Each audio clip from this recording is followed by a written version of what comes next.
Alors, liaison, chaîne de solides, association des liaisons en série en parallèle. Rappel les définitions, des choses que vous connaissez déjà. Classe d'équivalence, ce n'est pas quelque chose de nouveau. Quand vous avez liaison Castromont entre deux solides, on va noter uniquement un seul solide et on s'appelle tous les solides qui sont liés en Castromont seront appelés liaisons équivalentes. Quand on dit les liaisons pivots entre 1 et 2, c'est autrement dit entre la classe d'équivalence 1 et la classe d'équivalence 2, ça vous connaissez déjà.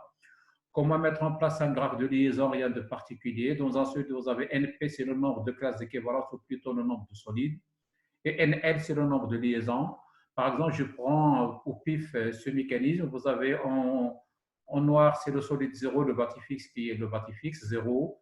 Le solide 1 que j'ai repassé en rouge, il est en liaison pivot ici et liaison liquidale avec 2. Et puis là, vous avez le solide 2 qui va translater. C'est très simple, un solide qui permettrait, à partir d'un mouvement de rotation de 1, de transformer le mouvement de rotation en un mouvement de translation de 2.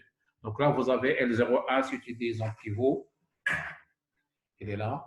La liaison entre 0 et 2 glissières, entre 1 et 2 liaisons liquidales. Donc, on va être des liaisons, on va mettre un graphe de liaison. Vous constatez que là, vous avez la chaîne, elle est fermée, ce qu'on appellerait une chaîne continue fermée. La notion de liaison équivalente. Alors, on parle de liaison équivalente, c'est la liaison théorique qui a le même comportement statique, cinématique et dynamique que l'association de n liaisons. Donc, vous avez plusieurs liaisons, mais on va trouver la liaison équivalente. Vous avez un quart de liaison, peu importe sa forme, vous gardez là, entre 1 et 3, vous avez deux liaisons, entre 3 et 2, entre 2 et 4. Les quarts de liaison, on en a déjà fait. Vous voyez que ça peut être un graphe de liaison beaucoup plus complexe que ça. Et que, par exemple, je vais juste prendre la liaison entre 1 et 2, je trouverai la liaison équivalente entre 1 et 2. Et constatez qu'entre 1 et 3, vous avez deux liaisons. Et entre 3 et 2, vous avez une seule liaison. Je veux la liaison équivalente entre 1 et 2. Ça, c'est le problème. Il est donc à souligner que la liaison équivalente est une liaison placée en parallèle, comme par exemple entre 1 et 3, ce sont des liaisons entre parallèles, puisqu'il y a deux liaisons. Entre deux solides, vous avez plusieurs liaisons, ce sont des liaisons parallèles. Et quand vous avez une chaîne ouverte, une chaîne, ça s'appellerait des liaisons en série. On va donc focaliser toute notre étude sur deux types de graphes, les liaisons dites en parallèle et les liaisons dites en série. Définition des liaisons parallèles. Entre les solides S1 et S2 existe n liaisons simples en parallèle si chaque liaison relie ces deux solides. Donc là, vous avez un solide 1, S1, un solide S2, et entre 1 et 2, vous pouvez avoir 2, 3, 4, 5, 20 liaisons notées de la liaison 1 vers la liaison Ln. L1 pivot, L2 rotule, L3 sphère cylindre et Ln liaison glissière. Et on essaiera de trouver la liaison équivalente entre le mouvement équivalent entre le solide 1 et le solide 2, qui est l'association de toutes ces liaisons. Pour cela, on va le faire de deux façons différentes, soit par une étude statique, par une étude cinématique. Alors, une étude statique de la liaison équivalente. Alors, soit le torseur statique de la liaison équivalente, un torseur statique sur la première ligne, c'est la résultante, la deuxième, c'est le moment, XE, YE, ZE, LE, ME et NE. Torseur statique de la liaison équivalente. Regardez, ce n'est pas normal. Un torseur statique où vous avez 6 composantes, 3 efforts et 3 moments, c'est une liaison Castromont. Ça veut dire qu'il n'y a pas de mouvement entre deux solides. Ce que l'on devrait voir, c'est qu'on devra supposer initialement qu'on a 6 composantes et on verra quelles sont les composantes nulles. Ici, sur ce chapitre, vous n'avez plus le droit de vous tromper dans l'écriture d'un torseur cinématique et l'écriture de torseur statique de liaison. Là, il faudrait que ce soit très bien acquis. Vous allez voir dans les notes que j'allais prendre. À chaque fois qu'on vous donnera la liaison, vous êtes obligé d'écrire 100 fois de torseur cinématique, torseur statique. À partir de là, on va démarrer. Mon schéma donc est le suivant. Vous avez le solide S1, la liaison L1, L2 jusqu'à la liaison Ln. Donc là, ça ne sort pas j'ai mal photocopié. Alors là, vous avez un torseur d'extérieur. Tout ce qui est extérieur à S1, à savoir le poids du solide S1 par exemple, un moteur qui agit sur S1, un virage sur S1, tout ce qui est extérieur à S1. Quand vous isolez S1, à la frontière d'isolement, regardez, vous avez le N liaison exercée par 2 sur 1, la liaison L1, L2, L3, la liaison Ln, vous avez le torseur de l'extérieur. Ça, c'est le PFS appliqué à S1. Le schéma équivalent à celui-là, il est là. Vous avez toujours le solide SA, S2, et là, toutes les liaisons. Ici, je vais les remplacer par une seule liaison, appelée la liaison équivalente.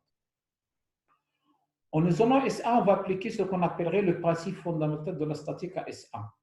Au bilan, vous avez le torseur de l'extérieur, action, bilan des actions mécaniques. Action extérieure quelconque représente par le torseur de l'extérieur sur SA, c'est celle-là, tout ce qui est extérieur à SA, autre que les liaisons. Et N actions de liaison de S2 sur SA. S2 sur SA, liaison pivot, rotule, sphère CNA, ce sont des exemples, donc toutes les liaisons qui sortent. Donc, si vous raisonnez sur le schéma qui est en haut, en appliquant le PFS, le torseur de S1 bar sur SA égale à 0, la somme du torseur extérieur égale à 0, on va faire le torseur de l'extérieur sur S1, il est là, plus la somme de tous les torseurs des différentes liaisons égale à 0. Si vous raisonnez sur ce schéma-là, qui est le même qu'en haut, c'est le schéma équivalent, vous allez avoir toujours le torseur de l'extérieur plus le torseur de la liaison équivalente égale à 0. Et regardez bien qu'on a toujours le même schéma, la relation A égale la relation B. A égale à B, qu'est-ce qu'on peut déduire? Que le torseur, alors là vous avez toujours ce torseur, donc le torseur de la liaison équivalente égale la somme des torseurs statiques des liaisons I. Donc, première grande relation à retenir, c'est que quand vous avez le torseur de la liaison équivalente à plusieurs liaisons dites en parallèle, relation, le torseur statique de la liaison équivalente, c'est la somme des torseurs des liaisons LI. C'est-à-dire la somme des liaisons L1 plus L2 plus le torseur des liaisons L3, ainsi de suite. Vous écrivez tous les torseurs statiques et vous faites la somme. Là, tout à fait logique. Quand il s'agit de faire la somme des torseurs, il faudrait obligatoirement les réduire au même point et dans la même base. NS, c'est le nombre d'inconnus statiques de L liaisons en parallèle, c'est le nombre d'inconnus global. Et NSI, c'est le nombre d'inconnus statiques de la liaison LI. Je m'explique. Si la liaison L2, par exemple, est une liaison pivot, combien de composantes dans une liaison pivot? Vite. Combien de composantes statiques? Oui. Combien de composantes statiques dans une liaison pivot? 5. Tout à fait logique. 5. Puisque là, le torseur cinématique, c'est 1. Il y a une rotation. Le torseur statique, c'est 5. Donc, par exemple, L2, pivot 5. La liaison L3, rotule 3. Et vous faites la somme. Et la somme de toutes ces composantes sera appelée le nombre d'inconnus statiques. Regardez, NS, S c'est statique, le nombre d'inconnus statiques. On en a parlé déjà dans un chapitre avant. Les inconnus statiques et les inconnus cinématiques. Voici donc relation grand A. On a trouvé la liaison équivalente par une étude statique. C'est maintenant, on a refaire la même chose, mais cette fois-ci en faisant une étude cinématique. Je vous rappelle que je vous montrerai les deux méthodes, mais vous n'êtes pas obligé de conduire les deux méthodes, soit l'une, soit l'autre. Il s'agit de faire une étude cinématique, toujours le schéma il est là, S1, S2, et vous avez plusieurs liaisons entre les deux. Bien. Le torseur cinématique de liaison LI, c'est le torseur cinématique de liaison LI. Le torseur cinématique associé L liaison en parallèle. Le torseur cinématique de la liaison équivalente doit être compatible avec tous les torseurs cinématiques de liaison LI. C'est la relation de compatibilité cinématique qui fait que le torseur cinématique de la liaison équivalente égale le torseur de la liaison L1 égale le torseur de la liaison L2 égale le torseur de la liaison LI égale le torseur de la liaison LM. C'est la relation grande 2. Donc maintenant, si je récapitule, deux grandes choses à retenir. En résumé, quand vous avez des liaisons qui sont en parallèle, deux solides et plusieurs liaisons entre ces deux solides, si vous avez une étude statique, vous faites le torseur statique, c'est la somme des torseurs des liaisons. Si vous avez à faire une étude cinématique, le torseur des liaisons équivalentes, c'est égalité de torseurs cinématiques. Bien sûr, même chose pour l'égalité des torseurs, je ne suis pas obligé de le réécrire. Égalité ou somme des torseurs, il faudrait obligatoirement que les torseurs soient exprimés au même point et dans la même base. On ne peut pas faire la somme de deux torseurs alors que l'un est au point A et l'autre est au point B. Comme on ne peut pas faire la somme de deux torseurs alors que l'un est écrit dans la base X, Y, Z et l'autre est écrit dans la base U, V, W. Il faudrait que ce soit même point et même base. Pour mettre en application tout ce que je viens de dire, on va vous le faire découvrir rapidement à travers un exemple d'application. Exemple très simple. J'ai un schéma cinématique dans lequel vous avez deux solides. Vous avez le solide 1 et vous avez le solide 2.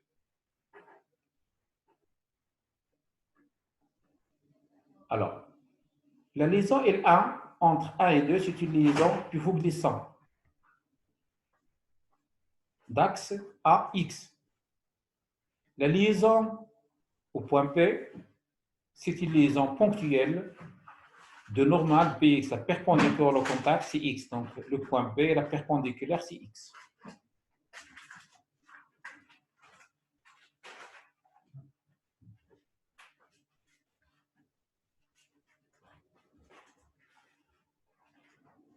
Le schéma cinématique, c'est exactement ceci. Si aussi, alors regardez là, vous avez soit ce symbole, soit celui-là.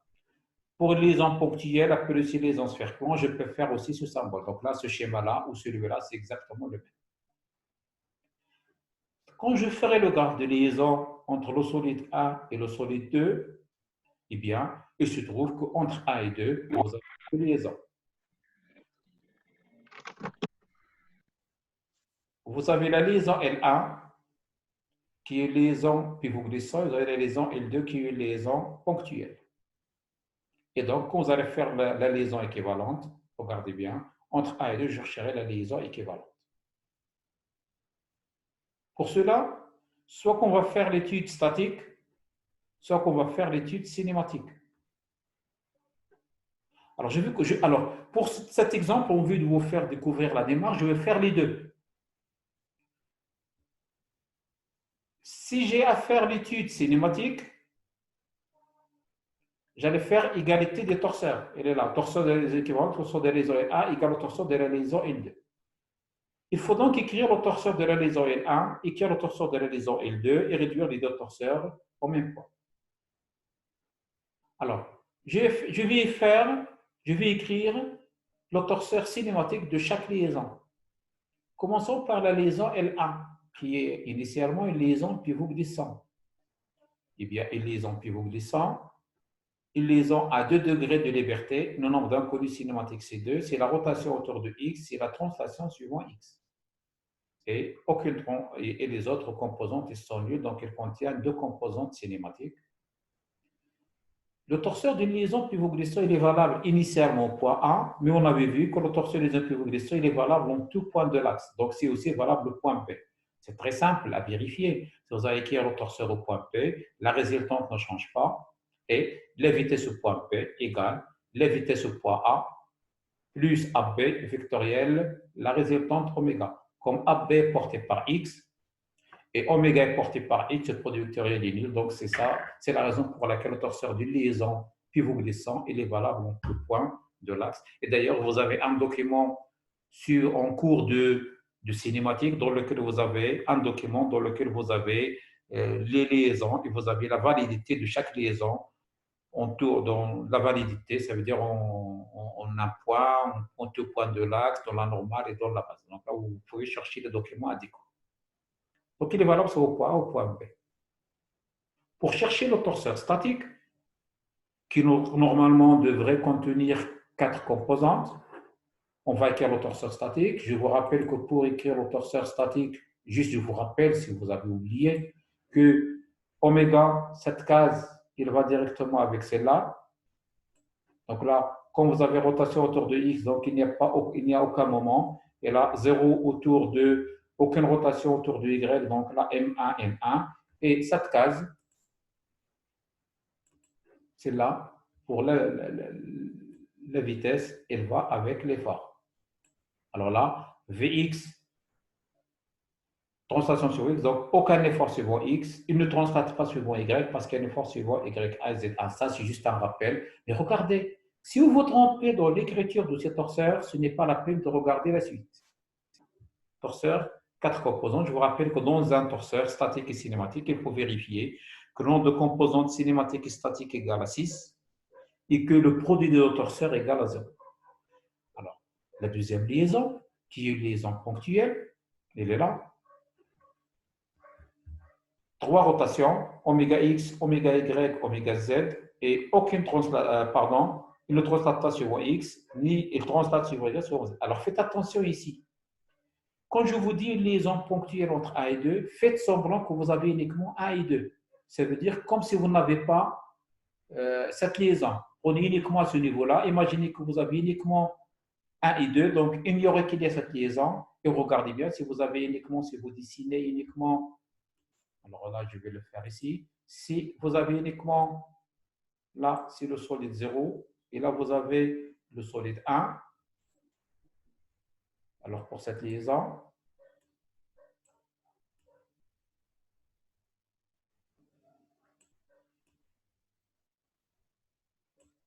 liaison ponctuelle au point P, et bien dans ce cas-là, regardez bien, si vous avez uniquement les deux, liaison ponctuelle, donc 3 rotations, et la translation suivant Y, et la translation perpendiculaire à l'écran suivant Z. Il vient de là. C'est vrai que quand les deux sont liés, il n'y aura plus 3 rotations et de translation. C'est d'ailleurs ce que l'on devrait chercher. Donc, 5 composantes en cinématique et une composante en statique. Alors maintenant, pour faire l'étude cinématique, je vais supposer initialement que j'ai un torseur qui contient 6 composantes. C'est pas logique. C'est pas logique, puisqu'un torseur cinématique contient 6 composantes, c'est-à-dire qu'il n'y a pas de liaison. Une liaison libre, 3 rotations et 3 translations. Il n'y a pas de liaison, c'est un oiseau dans l'espace qui peut bouger comme il veut. Et donc, je supposerai initialement que j'ai 6 composantes. Je ferai l'étude et après, je vais voir quelles sont les composantes qui vont rester. Donc, ce n'est pas normal. Il y aura certaines composantes qui seront nues, soit au niveau d'oméga, soit au niveau de la vitesse. Et je ferai le travail inverse. Avant, on va dans la liaison et on vous demande d'écrire le torseur. Maintenant, je vais calculer le torseur et je vais faire le travail inverse pour identifier la liaison. Pour l'étude statique, je ferai la même chose. Alors maintenant, sur la page suivante, comme on me demande une étude cinématique, alors je vais appliquer la relation numéro 2. Alors la relation numéro 2, elle est là. On a la relation 2, le torseur de la liaison équivalente égale le torseur de la liaison N1 égale le torseur de la liaison L2. Et bien sûr, je choisirai le même point, le point A, parce que là, le torseur de liaison ponctuelle, il est valable au point B, mais aussi il est valable en tout point de l'axe. Donc là, j'ai le droit d'écrire les deux torseurs au point A, les deux torseurs au point B. D'ailleurs, ils sont tous les deux valables, soit au point A ou au point B. Alors, égalité de torseurs sont égaux si les résultantes sont égales et les moments sont égaux. Donc là, les équations que j'allais écrire, regardez bien, oméga xe dans la liaison équivalente égale oméga projection sur x dans le torseur de la liaison L1, si oméga x1, il est là, égale à oméga x2. Oméga ye égale 0 dans le premier torseur, égale oméga y2 dans le deuxième. V oméga ze égale 0 dans le premier torseur, égale à oméga z2 dans le deuxième. Les vitesses aussi, puisque les vitesses Vxe égale, pour le torseur Vx1 égale à 0 dans le deuxième. Vye égale à 0 ici, égale à Vy2, et Vze égale à 0, égale à Vz2. Le torseur que j'ai supposé initialement a 6 composantes. Est-ce que c'est vrai que toutes les composantes ne sont pas nulles? Après écriture des équations, il se trouve que oméga xe n'est pas nul, il va rester. Oméga ye, il est nul, égal à 0, donc je mettrai 0. Oméga ze, il est là, égal à 0. Vxe égale à 0. Vye égale à 0. Et Vze égale à 0. Donc le torseur que je trouve, c'est un torseur pour lequel le torseur équivalent, c'est oméga xe 0, 0, 0, 0, 0.1. Maintenant, le travail inverse, je vais cacher la solution momentanément, c'est que, imaginez, devinez, c'est comme une devinette, devinez un torseur cinématique qui contient uniquement une seule composante et que cette composante est une rotation autour de l'axe X. Alors, c'est quelle liaison? Je vous écoute rapidement. C'est quelle liaison? C'est une liaison pivot, mais pas tout à fait, pivot d'axe AX. Donc, c'est le comportement d'une liaison pivot d'axe AX. Alors, j'ai fait l'étude, j'ai trouvé une liaison pivot. Restons dans le cadre de la cinématique. Définition. On appelle mobilité cinématique, MC. D'ailleurs, le chapitre tourne souvent autour d'un indice qu'il faudrait chercher, c'est la mobilité cinématique concernée par l'option MPSI. Et pour l'option PCSI, vous êtes aussi obligé de calculer un autre indice qui s'appellerait le degré d'hyperstatisme H. Alors, la mobilité cinématique MC de la liaison équivalente, c'est le nombre de composantes indépendantes du torseur cinématique de la liaison équivalente. C'est tout simple d'après la définition. D'après les calculs que j'ai fait ici, j'ai trouvé que la liaison équivalente est une liaison pivot. Donc, le nombre de composantes indépendantes, faites bien indépendantes parce que dans le cas d'une liaison équidale, les composantes sont dépendantes. Combien de composantes indépendantes dans mon torseur? Une seule composante. Donc, la mobilité cinématique MC égale à 1. Très simple.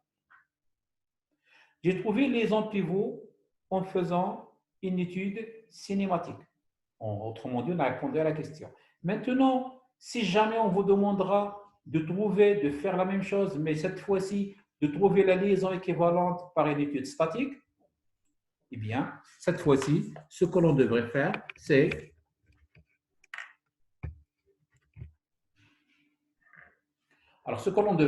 appliquer la relation 1 qui fait que le torseur statique de la liaison équivalente égale la somme des torseurs des liaisons et I. J'ai I, j'ai deux liaisons, donc I égale à 1 jusqu'à 2. Donc, j'écrirai la relation. J'ai déjà les torseurs statiques des liaisons, ils sont là, ils sont déjà écrits. La relation 2, elle est là. La relation 1, le torseur de la liaison équivalente égale le torseur de la liaison L1 plus le torseur de la liaison L2. Faites attention, il ne faudrait pas se planter. Il faudrait veiller à ce que les torseurs soient écrits au même point. Ici, nous sommes dans un cas particulier où les deux liaisons, la liaison L1 est valable soit au point A, soit au point B.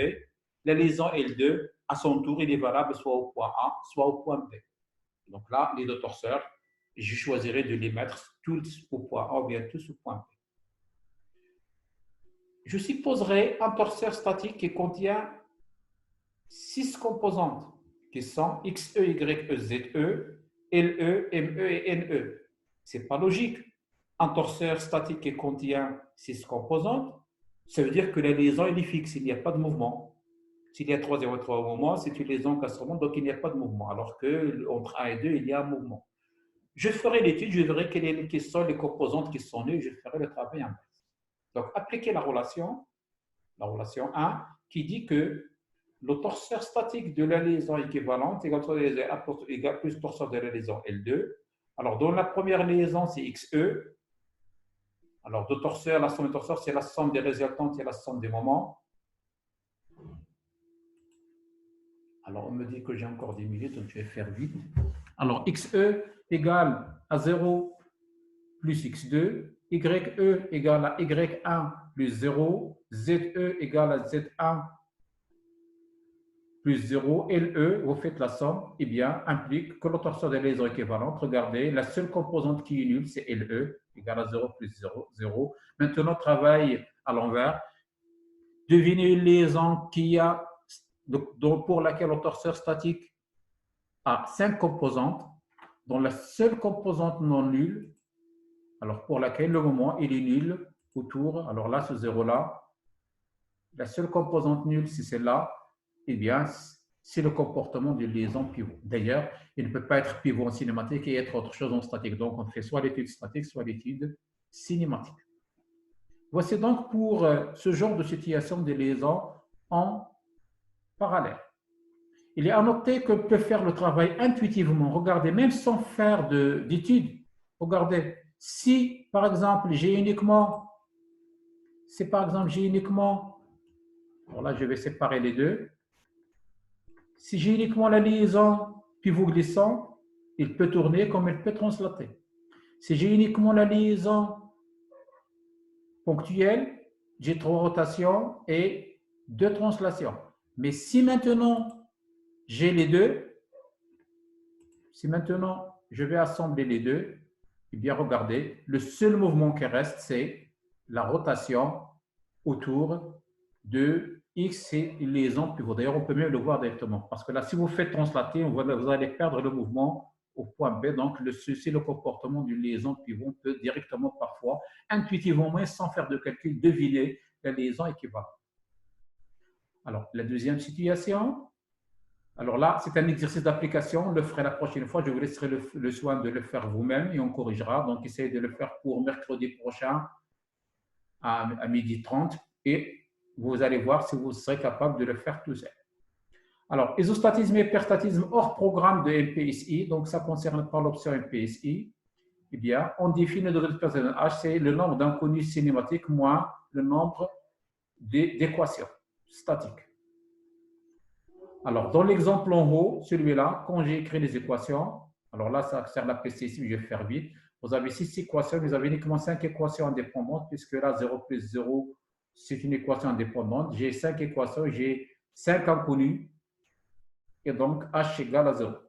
Je ne vais pas tarder là-dessus, il y aura le temps de refaire ceci en détail. Deuxième situation, le comportement des liaisons en série. On dit que vous êtes les liaisons en série, une chaîne continue ouverte, quand vous avez plusieurs solides, de S0 jusqu'à Sn, l'un à la suite de l'autre, et que le solide final n'est pas en liaison avec le solide 0, sinon ça serait une chaîne ouverte, une chaîne fermée, la chaîne ouverte ou bien une liaison en série. On cherchera entre S0 et Sn la liaison équivalente. Alors là, c'est l'inverse de ce qu'on a fait tout à l'heure. Les équations que vous trouverez, le torseur des liaisons équivalentes, c'est la somme des torseurs cinématiques des liaisons Li. 3, c'est l'inverse de ce qu'on fait en parallèle. D'ailleurs, celle-là, c'est très simple pour se rappeler de celle-ci. Parce que vous savez que si j'ai uniquement deux solides, regardez, oméga de 2 par rapport à 0, c'est oméga de 2 par rapport à plus oméga de 1 par rapport à 0. Composition des vitesses, les vitesses de 2 par rapport à 0, les vitesses de 2 par rapport à 0, les vitesses de 1 par rapport à 2. Je peux faire la composition de vecteurs oméga, quand je peux faire la composition des vecteurs vitesse, et donc je comprends très simplement que le torseur de S2 par rapport à 0, le torseur de S2 par rapport à 0, le torseur cinématique de S1 par rapport à S0, donc la relation de manière générale, torseur cinématique de liaison équivalente, c'est la somme des torseurs cinématiques des liaisons LI, relation 3. La mobilité cinématique, NC, cette fois-ci, c'est la somme des inconnus, c'est la somme des NCI. Donc, c'est la liaison L1 et pivot, liaison L2 et rotule. Vous allez faire 1 pivot plus rotule 3, 1 plus 3 égale à 4. Donc, ça, c'est le nombre d'inconnus cinématiques au total. Et que pour l'étude statique, c'est l'inverse de ce qu'on faisait pour les liaisons parallèles. Le torseur statique de la liaison équivalente égale le torseur de la liaison égale le torseur de la liaison Ln, c'est la relation numéro 4. Dans ce cas, H égale à 0 pour une chaîne continue ouverte. Ça, c'est pour l'option PC ici. La notion de mobilité. MC, comme tout à l'heure, pour les liaisons parallèles avec calcul mobilité cinématique, c'est le nombre de compos de liaisons équivalentes. Quand il y a des liaisons en série, c'est un peu différent. Dans ce cas-là, la mobilité cinématique MC, c'est la somme des inconnus cinématiques. Si vous avez entre le solide 1, 2 et 3 liaisons en série, L1 pivot, L2 rotule, MC, c'est la somme des NC. NC1, c'est 1 pour la liaison pivot, plus 3 pour la liaison rotule, donc MC égale à 4. La notion de mobilité utile. La mobilité utile, c'est le nombre de composantes indépendantes de torseurs cinématiques de la liaison équivalente. Si je trouvais, par exemple, entre 1 et 3, je ferais l'étude, je trouvais la liaison équivalente, c'est une liaison, juste amener un exemple, si c'est liaison pivot, la liaison équivalente. Si liaison équivalente et pivot, je dirais que MC égale à 1. Donc là, vous calculez les liaisons équivalentes, vous comptez combien de composants de liaison équivalente et vous dites que ça, c'est MC. En fait, MCU ici, c'est la même, c'est exactement MC dans le cas des liaisons en parallèle. La mobilité interne, c'est à l'intérieur d'un solide. C'est une pièce ou bien un solide à une mobilité interne, c'est peut y avoir un mouvement qui n'entraîne aucun mouvement des autres solides. Exemple, regardez, imaginez un schéma cinématique, peu importe sa forme. Peu importe sa forme. Le solide 2, liaison rotule avec 1 c'est une bielle, c'est un solide, rotule. Entre 1 et 3, vous avez aussi un solide, et une liaison rotule, et 3, ça c'est juste un schéma cinématique partiel, il peut y avoir d'autres solides avant 2 et d'autres solides après 3. Le solide, il marche, un moteur qui tourne, et dans le mouvement solide I, solide J, il y a un solide, beaucoup de solides. Mais c'est quoi une mobilité interne? C'est quand vous avez la possibilité de faire semblant de mettre votre main à l'intérieur du mécanisme, et le mécanisme, le système, il est à l'arrêt. Et si vous pouvez faire bouger un solide sans que ce mouvement ne change rien au fonctionnement. Par exemple, ici, regardez bien, le solide, il bouge, il tourne et fait quelque chose, ça dépend de ce qu'il fait. Quand vous stoppez le mouvement d'entrée, le solide, il est à l'arrêt. Mais ce qui se passerait-il, c'est que ce qui se passerait, si devinez tout simplement que vous êtes à l'intérieur et vous regardez le solide 1, vous pouvez tout simplement vous le faire tourner autour de cet axe-là, autour, vous faites tourner le solide S1. Cette rotation n'a aucun mouvement, aucun effet sur le fonctionnement du solide, du mécanisme. C'est une mobilité interne. Donc, le mouvement que vous allez donner à un solide interne, et que ce mouvement n'a aucun effet, il n'intervient, il n'influence pas le fonctionnement du mécanisme, que ce soit un mouvement de rotation, un mouvement de translation, tout mouvement interne que vous pouvez faire à l'intérieur sans que ça ne change pas de fonctionnement, ça change le fonctionnement du mécanisme, c'est appelé une mobilité interne. Par exemple, ici, la rotation de solide autour de son axe, c'est une mobilité interne, MCI égale à 1. Et que la relation, c'est que MC égale à MCU plus MCI. Alors, comme exemple d'application du chaîne ouverte, il est là. Je vous donne un graphe de liaison, plutôt un schéma cinématique. Vous avez S1, S0, vous avez ici une liaison à plan. S1, solide qui repose sur le solide 1, sur le solide 0. Et entre 2 et 1, vous avez une liaison rotule. Alors, question, faire d'abord le schéma cinématique, le graphe de liaison équivalente par l'étude statique, par l'étude cinématique, tu aurais le degré de mobilité pour tout ceci. Alors, je vois que le temps de la réunion va finir. Alors, je vais rapidement, si vous avez des questions, sinon je vais fermer rapidement, j'ouvrirai une deuxième réunion pour répondre, pour continuer, pour juste faire le cas des liaisons en série. Alors, si vous avez des questions, allez-y. Le micro ouvert pour vous. Je t'avais la question. Oui. C'est bien. Oui. Mais concernant la mobilité cinématique, donc MS, il y a une liaison dépendante. اش غنديروا ام اس غادي نحسبوها بحال عندك لا ليزون مثلا لقيتي لا ليزون باغ اكزومبل ليزون ليكويدال ليزون واخا فيها دو كومبوزون ولكن لي سون ديبوندون حيت كنا قلنا اوميغا سي اوميغا ولو با سور دو بي اوميغا دونك كاين اون سول كومبوزون دونك نحسبوا وحده. واه الوغ الى تقطع vous ouvrez une deuxième réunion même code pour faire le cas de liaison en série.